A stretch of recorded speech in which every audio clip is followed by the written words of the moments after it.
Hello swing traders. ఈరోజు market నా పేషెన్స్ని చాలా అబ్జర్వ్ చేసింది, బట్ నేను ఎక్కడ ప్యానిక్ అవ్వలేదు. స్టాప్ లాస్ అండ్ టార్గెట్ కోసం వెయిట్ చేసా. ఓకే, ఇప్పుడు మన స్టాక్స్ గురించి మాట్లాడుకుందాం. ప్రీవియస్గా అశోక్ లేలాండ్ 5 days నుంచి అలానే హోల్డ్లోనే ఉంది కదా. ప్రజెంట్ 194 రూపీస్ దగ్గర ఉంది. టుమారో మంచి మూమెంటం ఎక్స్పెక్ట్ చేస్తున్నాను.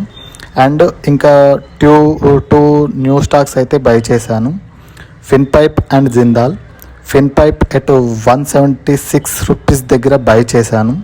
ఇప్పుడు అది 174 దగ్గర ఉంది. సైడ్ వేస్ జరుగుతుంది, లైట్గా మైనస్లో ఉంది. And another one Jindal at 174 దగ్గర బై చేసా. ప్రజెంట్ 176 దగ్గర ఉంది. స్మాల్ ప్రాఫిట్ అయితే ఉంది. టుమారో జిందాల్లో కూడా బిగ్ మూమెంట్ ఎక్స్పెక్ట్ చేస్తున్నాను. ఓవరాల్గా పాజిటివ్లోనే ఉన్నాను ఈరోజు.